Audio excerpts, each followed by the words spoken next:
Well, let's get into the the tax season. It's here. It's on us. Right. What happens in Treasury during the tax season? We're working very hard. We used to hire a lot of temporary workers, maybe a couple hundred a year. Now we hire some, but not very many. But as I said, our call volume goes up. Tax returns come in. As I said, maybe 5 million tax returns. So it's a very time we get a lot of questions from taxpayers, and of course this year, the MBT, the Michigan Business Tax, a new tax. So we're certainly getting a lot of questions about that. We've been working hard with CPAs and businesses and so forth to educate them about the new tax. We've done webinars. We've got several hundred questions up, frequently asked questions up on our website that hopefully will help businesses determine how to fill out their taxes. So it's a very, very busy time of year. All right. So people are trying to get a hold of Treasury for whatever reason. What's the best way for them to do that? Well, we have the first, you could go to our website, which is www.michigan.gov/taxes, or we have our customer call center, which is 800-827-4000. Okay. So those are the two best ways. Two good ways. And then under the MBT, we also have an MBT call center. Okay. And that number is 517-636-4657. Great. Okay. And we also on the website for the MBT, which is again www.michigan.gov/MBT. Okay. Yeah. Great. Yeah. And so if business owners are trying to figure something out, oftentimes I've been out talking to folks too, and they've got a CPA or somebody, yeah. but if that's a way for them to get a hold of folks. I know that the whole CPA, Michigan CPAs have been working with you. Yep.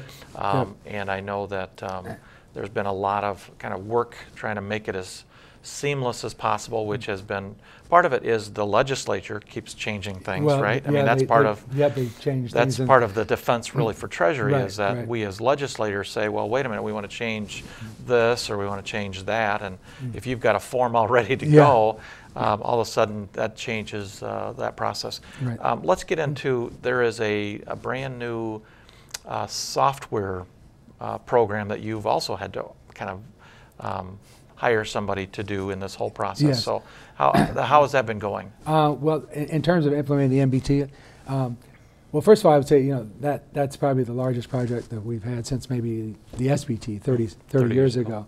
And we had about 100 people working on it, since July of 2007. We worked with the Department of Information Technology and we had a lot of outside vendors, mainly Deloitte, to help us because we were installing a complete new system, new software. We have to process several 100,000 returns from business. So I think we came in on budget and on time. The forms went out in November, and hopefully most businesses I think understand now pretty well the tax and how to fill it out and so forth. Sure, and I think we're going to find out here in the first half of 2009, how it really has impacted some of the businesses. I know early on we had people who kind of interpreted it one way, and maybe a CPA did it a different way, and Treasury another way, and it's all this newness. So that's going to be, I think we'll have a better kind of baseline of what it's doing for different folks. Well, there's always going to be some bumps when you're implementing a new tax, but we're not going to know for sure in terms of what the impact of the tax is until. Well, actually, the annual returns are due April 30th. Okay. But then a lot of businesses ask for extensions. So a 5-month extension, so we're not going to get a lot of the data to maybe toward the end of the year. And then it's going to take a little while to analyze it, process it and analyze it. So, we do know, some businesses are going to be paying more, but 2/3 of businesses are going to be paying less under the new tax. When they ask for an extension, they're still doing their quarterly payments. Yes, they still have correct? to do they still have to make their quarterly payments. Okay, yes. So it's not like Treasury's not, or we as a state aren't getting the business tax. They have to make a payment and then ask for extension for filing their the filing actually then. Yeah, the final return. Okay. Yeah. All right. So the MBT is, we've had a lot of people saying out there in the public arena. You and I watch some of this very, with interest. But a lot of folks, or a number of folks, are saying, hey, we think we ought to just redo it all over again. What's your thoughts on that? I mean, I think that would be a terrible mistake. I mean, business wants certainty. I mean, if they think, oh my gosh, now we're going to have another tax, what do we do? I mean, some people thought that in sort of the interim after we repealed the SBT and before we knew what was going to replace it, that was hurting our business climate because the business thinking about locating in Michigan, but well, what's my tax liability going to go? I don't know.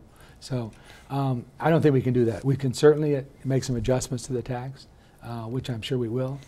We did that with the SBT. There were a number of adjustments over the years. But coming out with a whole new tax would be a very big mistake.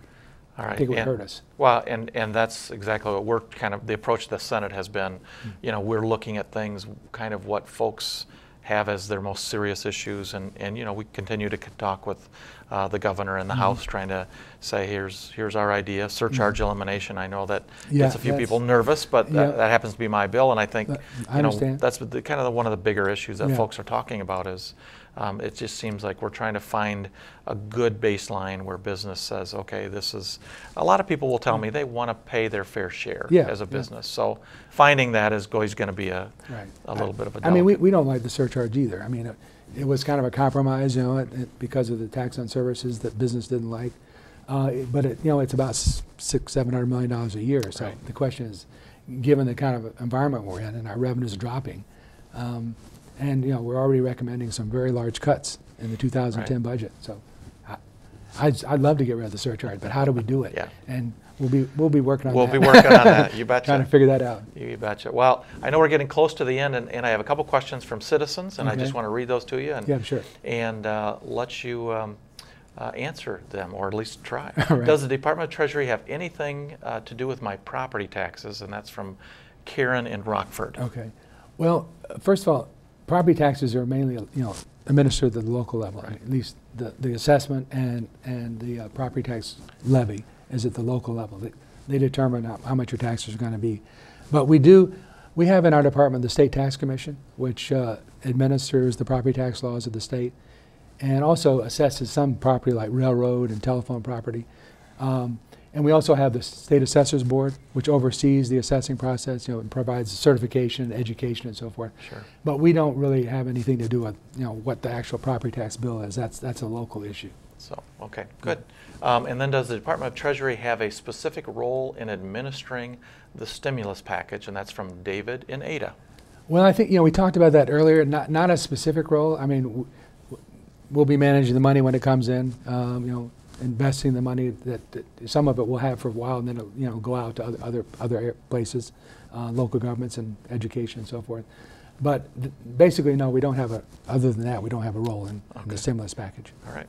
Good. Thank you. Those are a couple of questions. And again, today, I want to thank everybody for watching. Thank you, Treasurer Kleine, for thank you for asking me. Having all of your rich history coming to the table here today. And I again want to thank you for taking the time to be here with me, and thank everybody for listening today.